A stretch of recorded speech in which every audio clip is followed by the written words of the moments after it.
As a clergyman, you can imagine how out of place I feel.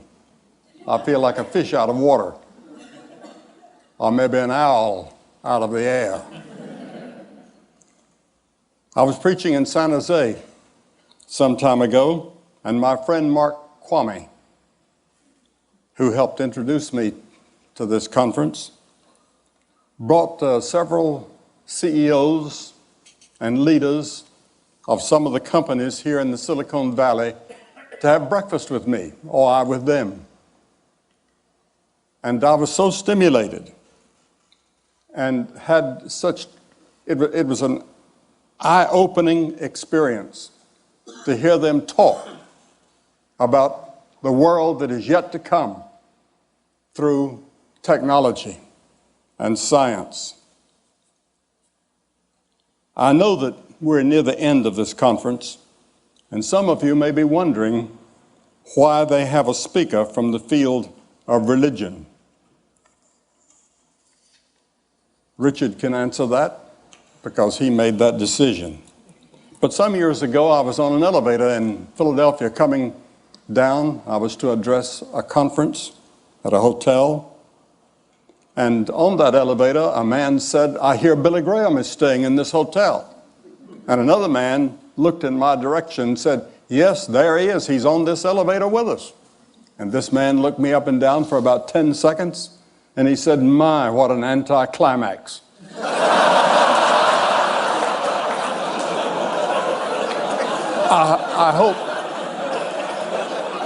I hope that you won't feel that these few moments with me is an anticlimax. After all this tremendous talks that you've heard and addresses, which I intend to listen to every one of them. But I was on an airplane in the East some years ago, and the man sitting across the aisle from me was the mayor of Charlotte, North Carolina. His name was John Belk. Some of you would probably know him. And there was a drunk man on there. And he got up out of his seat 2 or 3 times, and he was making everybody upset by what he was trying to do, and he was slapping the stewardess and pinching her as she went by. And everybody was upset with him. And finally, John Belk said, "Do you know who's sitting here?" And the man said, "No, who?" He said, "It's Billy Graham, the preacher." He said, "You don't say." And he turned to me and he said, "Put her there." He said, "Your sermons have certainly helped me."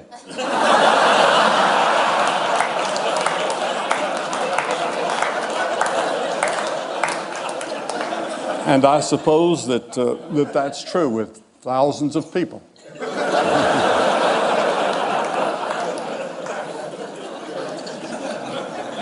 I know that as you have been peering into the future, and as we've heard some of it here tonight, I would like to live in that age and see what is going to be.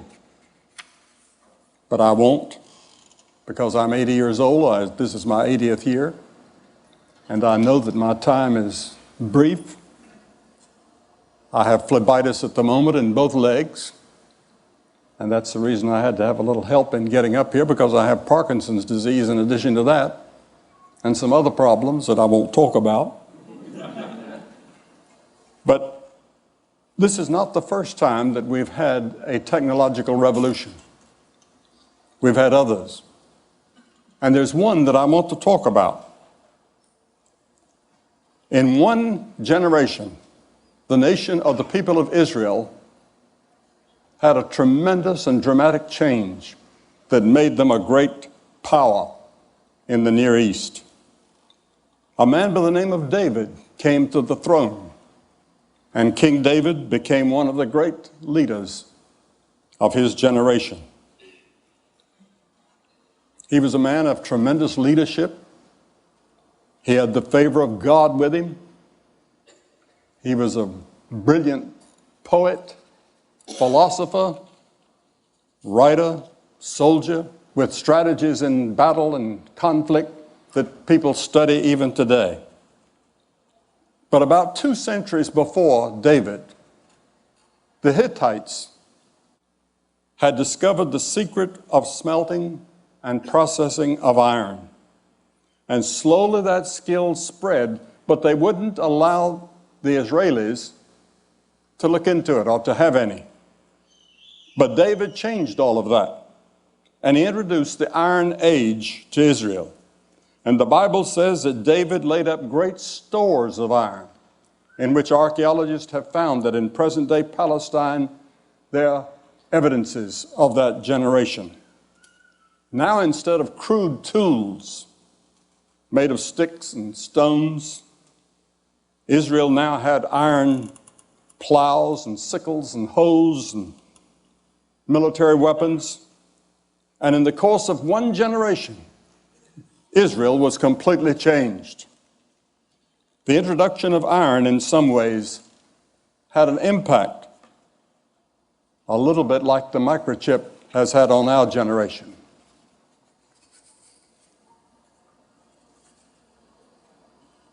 And David found that there were many problems that technology could not solve.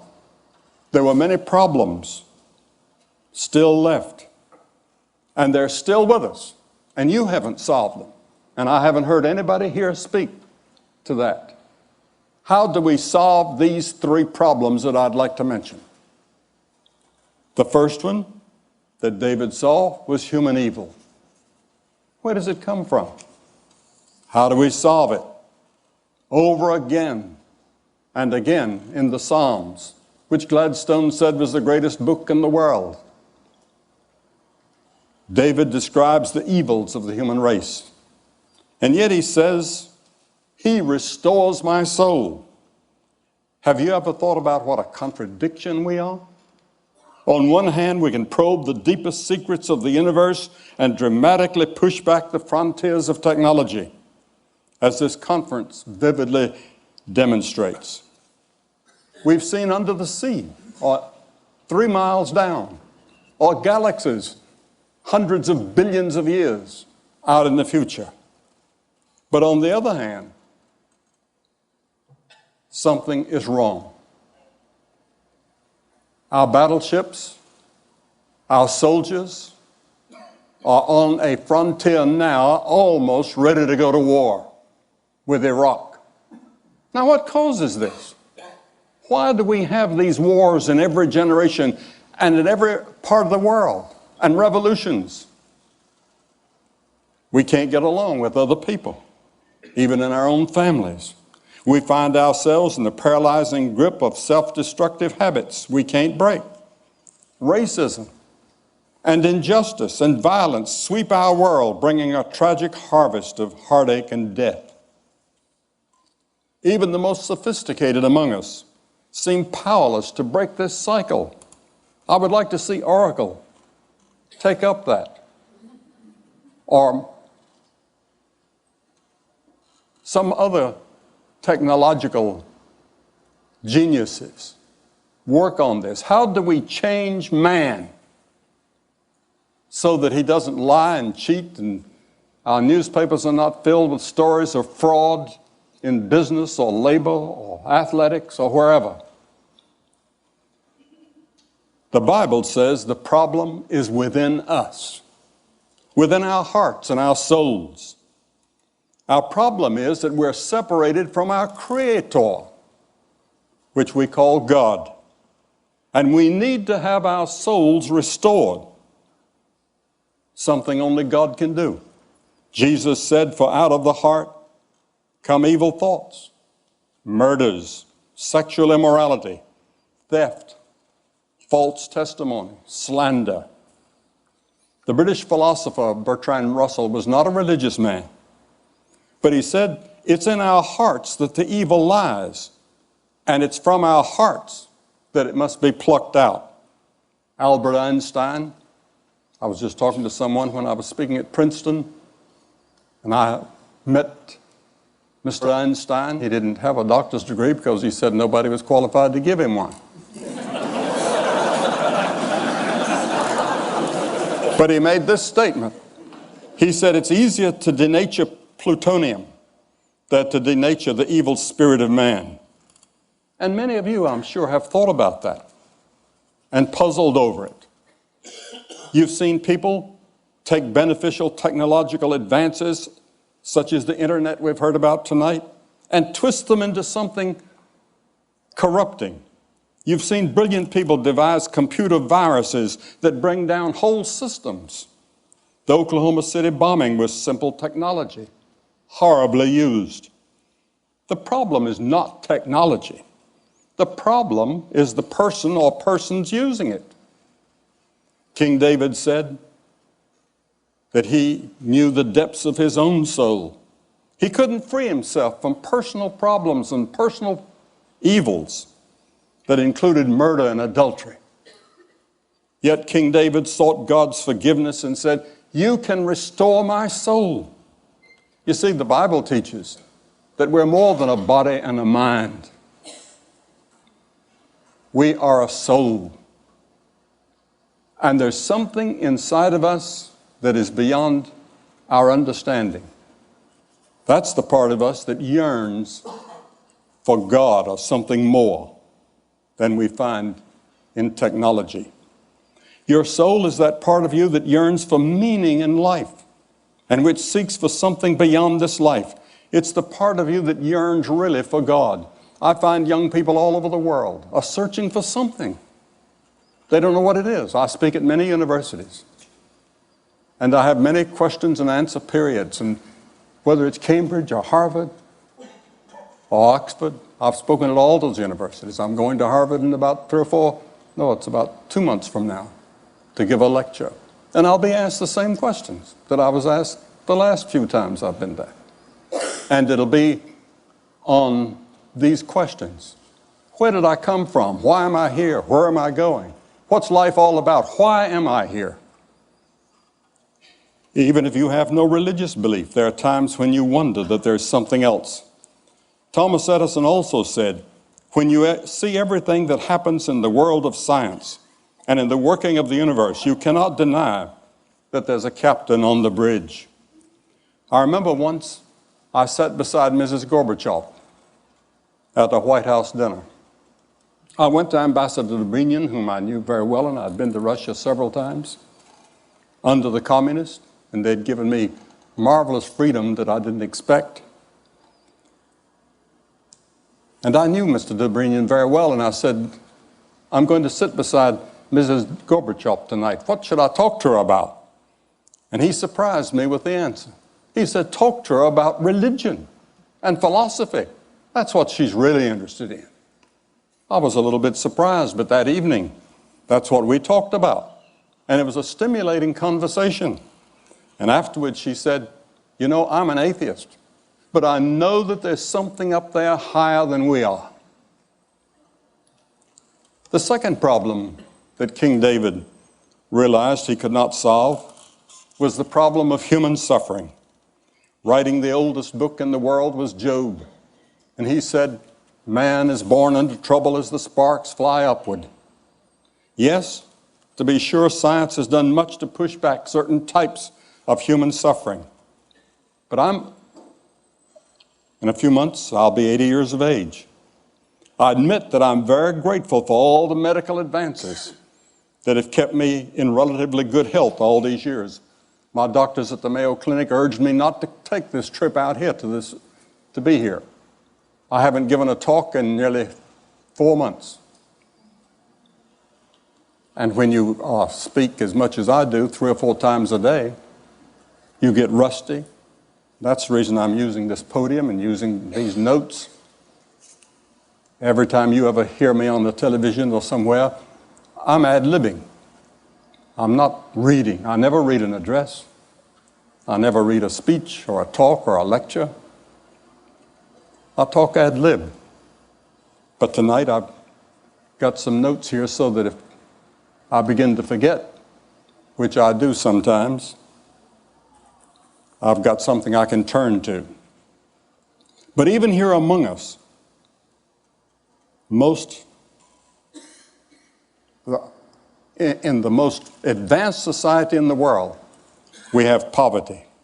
We have families that self-destruct, friends that betray us, unbearable psychological pressures bear down on us. I've never met a person in the world that didn't have a problem or a worry. Why do we suffer? It's an age-old question that we haven't answered. Yet David again and again said that he would turn to God. He said, "The Lord is my shepherd." The final problem that David knew he could not solve was death. Many commentators have said that death is the forbidden subject of our generation. Most people live as if they're never going to die. Technology projects the myth of control over our mortality. We see people on our screens. Marilyn Monroe is just as beautiful on the screen as she was in person. And many young people think she's still alive. They don't know that she's dead. Or Clark Gable, or whoever it is, the old stars. They come to life, and they're just as great on that screen as they were in person. But death is inevitable. I spoke some time ago to a joint session of Congress last year, and we were meeting in that room, the stature room. About 300 of them were there. And I said, there's one thing that we have in common in this room, all of us together, whether Republican or Democrat, or whoever. I said, we're all going to die. And we have that in common with all these great men of the past that are staring down at us. And it's often difficult for young people to understand that. It's difficult for them to understand that they're going to die. As the ancient writer of Ecclesiastes wrote, he said, there's every activity under heaven. There's a time to be born, and there's a time to die. I've stood at the deathbed of several famous people whom you would know. I've talked to them. I've seen them in those agonizing moments when they were scared to death. And yet, a few years earlier, death never crossed their mind. I talked to a woman this past week whose father was a famous doctor. She said he never thought of God, never talked about God, didn't believe in God. He was an atheist. But she said, as he came to die, he sat up in the side of the bed one day and he asked the nurse if he could see the chaplain.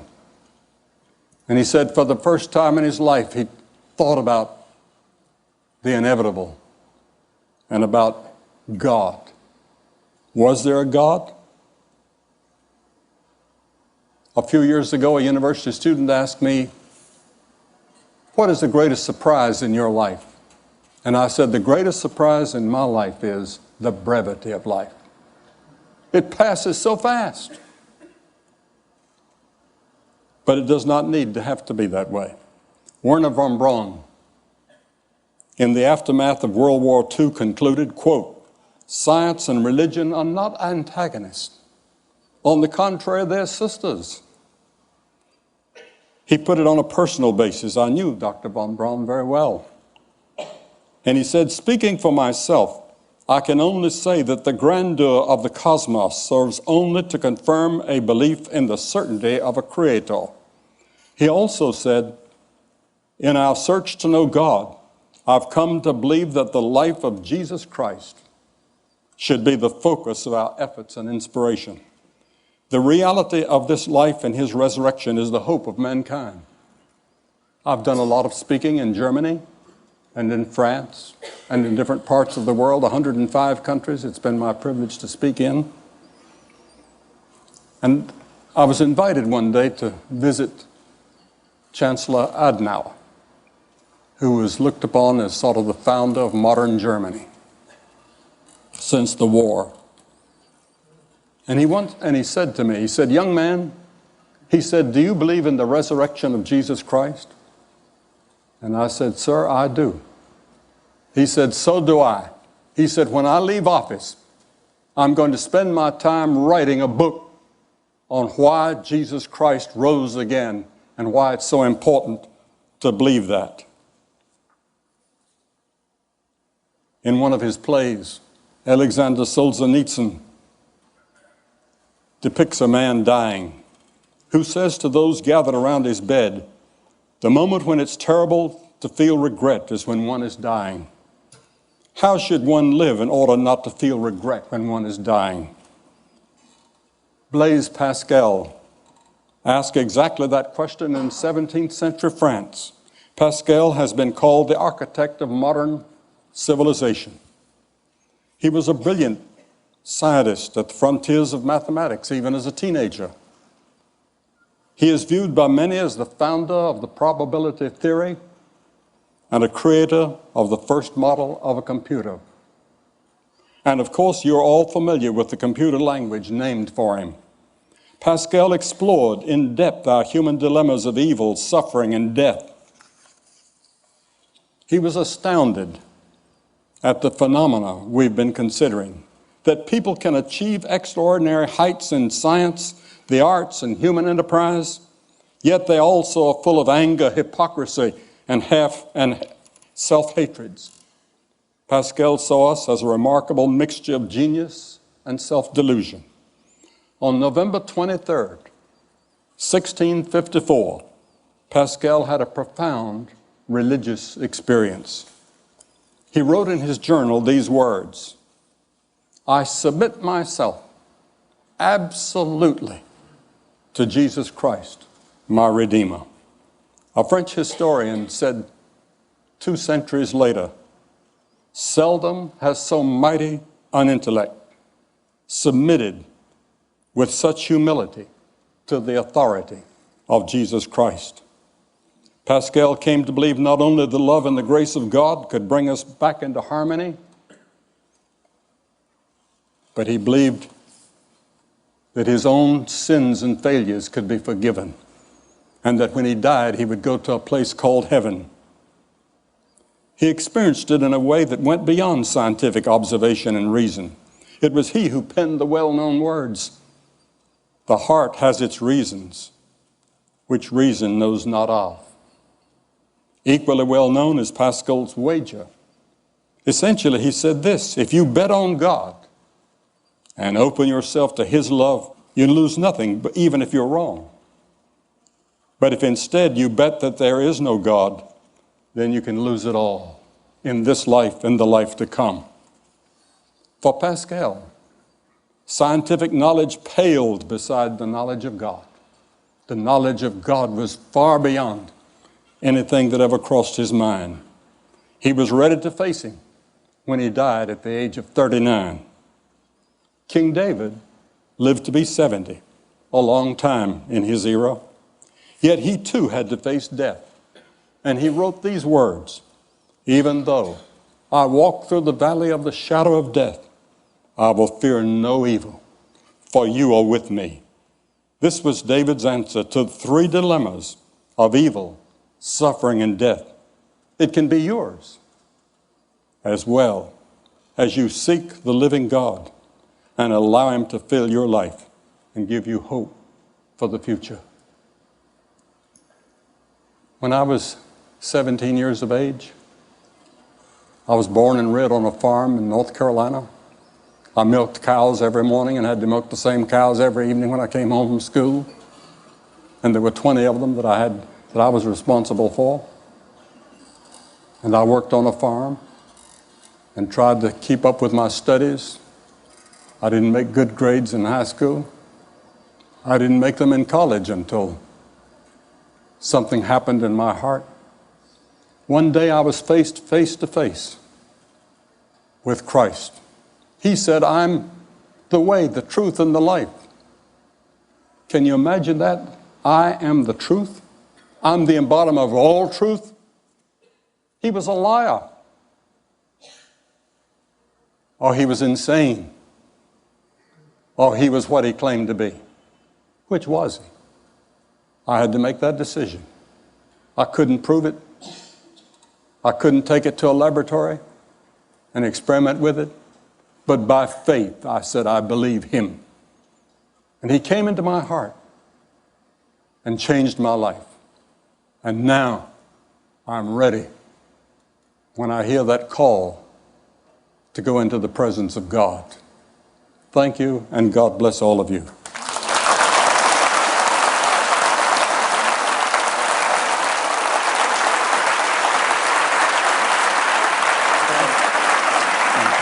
Thank you for the privilege. That's great. You did it. Thanks for running.